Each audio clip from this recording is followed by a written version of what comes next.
संस्कारी बेटी। शालिनी की उम्र लगभग 28 साल की हो चुकी थी, लेकिन अभी तक उसकी शादी नहीं हुई थी।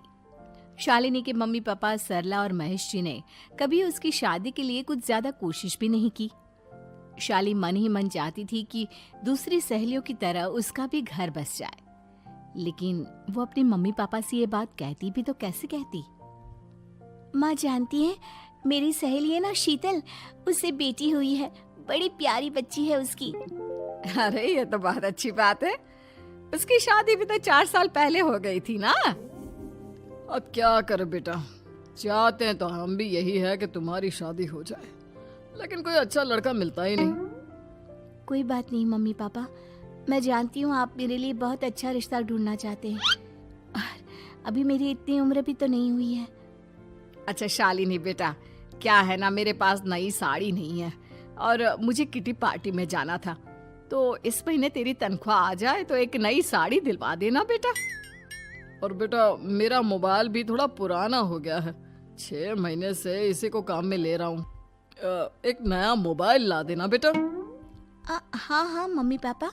और माँ, आप तनख्वाह की चिंता क्यों करती हैं? साड़ी तो मैं आपको कल ही दिलवा दूंगी।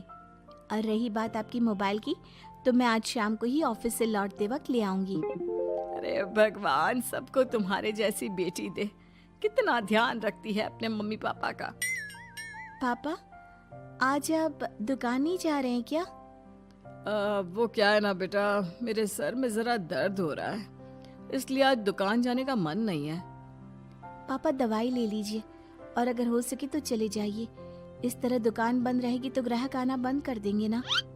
अरे बेटा, तेरे पापा की अब उम्र हो चली है, और तू है ना हमारी कमाऊ बेटी, इतनी अच्छी नौकरी करती है, हमारा ख्याल रखती है, तेरे पापा को चिंता करने की क्या जरूरत भला है? ठीक है पापा, आप अपना ध्यान रखिए, मैं ऑफिस से लौटते वक्त आपका फोन ले आऊंगी। और माँ, आपकी साड़ी हम कल लेकर आएंगी। शालिनी के जाने के बाद क्या करे, शालिनी के लिए सच में कोई लड़का ढूंढकर उसकी शादी करवानी है क्या? अरे पागल हो गई हो क्या? वो शादी करके इस घर से चली गई तो हमारे खाने के लिए पैसे कहाँ से आएंगे? जानती हूँ वैसे भी आपको ना दुकान पर जाने में, काम करने में आलस आता है, अच्छे से पहचानती हूँ आपको। हाँ तो क्या हुआ, बेटी नौकरी करती है, जब बच्चे माँ बाप की कमाई पर मजाक कर सकते हैं, तो क्या माँ बाप बच्चों की कमाई पर थोड़े दिन चैन से जी नहीं सकते? अरे वो तो हम जी रहे हैं ना, देखा ना हमारी बेटी एक ही बार में हमें मोबाइल और साड़ी दिलाने के लिए कैसे फट से तैयार हो गई। एक दिन सरला की एक पड़ोसन अपने भतीजी का रिश्ता लेकर सरला के घर आती है। सरला बहन, ये मेरा भतीजा है प्रशांत, इसके लिए रिश्ता ढूंढ रही थी बहुत दिन से। अचानक से तुम्हारी बेटी का ख्याल आया, इतनी सुंदर और अच्छी नौकरी वाली लड़की है, मुझे तो बहुत पसंद है। अरे तुम्हारे पसंद करने से क्या होता है, मेरी बेटी को भी तो तुम्हारा भतीजा पसंद आना चाहिए ना। हाँ, ऐसे थोड़ी ना कि तुम्हें हमारी लड़की पसंद आ गई और हमने रिश्ता कर दिया। मेरा भतीजा बहुत बड़ी कंपनी में जॉब करता है। अंकल जी, मैंने आपकी बेटी को देखा है और वो मुझे बहुत पसंद है। हाँ, तुम्हें तो पसंद है, लेकिन हमें भी तो उससे एक बार पूछना पड़ेगा ना। तो बुलाइए ना शालिनी को, उससे पूछ लेते हैं कहाँ है वो। ऑफिस गई है और उसको आने में अभी देर लगेगी। लेकिन तभी शालिनी ऑफिस से आ गई। ये लीजिए, शालिनी भी आ गई। अब आमने सामने ही बात कर लेते हैं। आओ आओ शालिनी बेटा, इससे मिलो, मेरा भतीजा प्रशांत प्राइवेट कंपनी में अच्छी जॉब करता है। अब बेटा, तुम्हें ये लड़का पसंद है क्या? देखो बेटा, सोच समझ कर हाँ करना, तुम्हारे ऊपर कोई जबरदस्ती नहीं है। मम्मी पापा, प्रशांत की जॉब और उसकी बातें सुनकर मुझे तो काफी अच्छा लगा, मैं उससे शादी करने के लिए तैयार हूँ। ये लो, सारा मामला यहीं के यहीं निपट गया, लड़का और लड़की राजी हैं, तो अब हमें क्या। सरला की पड़ोसन और प्रशांत वहां से चले जाते हैं। अगले दिन, क्या हुआ मम्मी पापा, आप इतने उदास क्यों लग रहे हैं? वो क्या है ना बेटा, तुमने शादी के लिए हाँ कर दी उस लड़के के साथ। तो क्या हुआ माँ, उस लड़के में कोई खोट है क्या? आपको वो पसंद नहीं? अरे नहीं नहीं बेटा, जिसमें तुम्हारी खुशी उसमें हमारी खुशी। हमें भी लड़का पसंद है। तो फिर क्या बात है? अगर कुछ भी है तो आप मुझे बता सकते हैं। तुम्हारी माँ ये सोच सोच कर परेशान है कि तुम्हारे बाद हमारा क्या होगा। तुम हमारी इकलौती बेटी हो, हमारा बुढ़ापा कैसे कटेगा। अब बेटा, हम अपने बारे में सोचकर तुम्हें जिंदगी भर शादी करने से रोक तो नहीं सकते ना। जाओ, तुम अपनी जिंदगी में खुश रहो, हमारा क्या है, जैसे तैसे जी लेंगे। हाँ, बात तो सही है बेटा। कैसे भी करके मैं दुकान का काम कर लूंगा। तुम और प्रशांत शादी करके खुश रहो। अपने माँ बाप की बात सुनकर शालिनी काफी दुखी हो जाती है। उसे लगने लगता है कि वाकई में उसकी शादी हो जाने के बाद उसकी माँ और बाप का ख्याल कौन रखेगा। और यही सोचकर वो एक दिन प्रशांत से मिलती है।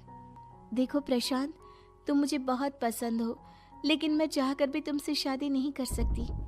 अरे क्या हुआ शालिनी? क्या तुम मेरी किसी बात से परेशान हो? नहीं नहीं प्रशांत, मैं अपने माँ बाप की इकलौती संतान हूँ। अगर मैं भी शादी करके घर से चली गई तो उनका ख्याल कौन रखेगा, उनका खर्चा कौन उठाएगा। तो क्या तुम सारी जिंदगी शादी नहीं करोगी? शायद नहीं प्रशांत, और अगर अपने माँ बाप के लिए ये भी करना पड़े तो इसमें गलत क्या है। प्रशांत की सारी बात जाकर सरला के पड़ोसन यानी कि अपनी बुआ को बता देता है। ये सरला तो बड़ी चालाक निकली। प्रशांत, वो अपनी बेटी के साथ खेल खेल रही है। कैसा खेल? आप क्या कहना चाहती हैं? अरे शालिनी बहुत सीधी और संस्कारी लड़की है, लेकिन ये सरला और महेश एक नंबर के चालाक। बुआ जी, आपकी बात सही है, लेकिन अपनी बेटी के साथ भला कोई क्यों चालाकी करेगा? वो तो मैं तुझे कल बताऊंगी। तो कल सुबह मेरे साथ शालिनी के घर चलना। और फिर अगले दिन। क्या हुआ सरला बहन, तुम्हारी बेटी ने तो शादी के लिए मना कर दिया। अब पता नहीं बहन जी क्यों मना कर दिया। हम तो चाहते थे कि बेटी की शादी धूमधाम से करें। हमारी तो बहुत इच्छा थी कि शालिनी की शादी प्रशांत के साथ हो जाए, लेकिन अब क्या करें, वही नहीं चाहती। आंटी जी, शादी के बाद मुझे अपने माँ बाप की बहुत चिंता रहेगी। उनका ख्याल कौन रखेगा, और इसलिए मैं प्रशांत तो क्या किसी से भी शादी नहीं करना चाहती। अंधी हो गई हो क्या माँ बाप के प्यार में? पहले जरा अपने माँ बाप से सच तो पूछ लो। कैसा सच? यही सच शालिनी कि ये तुम्हारे सगे माँ बाप नहीं है और तुम इनके लिए सिर्फ पैसे कमाने का एक जरिया हो। अरे अरे, ये तुम क्या कह रही हो? सच ही तो कह रही हूँ भाई साहब। अब सीधे सीधे अपनी बेटी को अपनी सच्चाई बताओगे या फिर मैं कोई दूसरा तरीका निकालूं? हमें माफ कर दो शालिनी। वो क्या है ना, हमारी कोई औलाद नहीं थी और जब तुम छोटी थी तो हमने तुम्हें गोद ले लिया था। तो इस नाते तो मैं आपकी बेटी ही हुई ना। लेकिन तुम्हें गोद लेने का हमारा सिर्फ एक ही मकसद था कि बड़ी होकर तुम नौकरी करो और हमारे लिए पैसे कमाओ, क्योंकि तुम्हारे पापा को काम करने में बहुत आलस आता है। और ये सच है कि हम ही नहीं चाहते थे कि तुम्हारी कभी भी शादी हो। कोई बात नहीं मम्मी पापा, आपने मुझे गोद लिया, पाल पोस कर बड़ा किया। भले ही उसके पीछे आपका कोई भी इरादा सही, लेकिन मैं आपकी बेटी हूँ। शादी तो मैं प्रशांत के साथ कर लूंगी, लेकिन उसके बाद भी जिंदगी भर आप दोनों का ख्याल रखूंगी। शालिनी की बातें सुनकर सरला और महेश को अपनी गलती का एहसास होता है और वो उससे माफी मांगते हैं।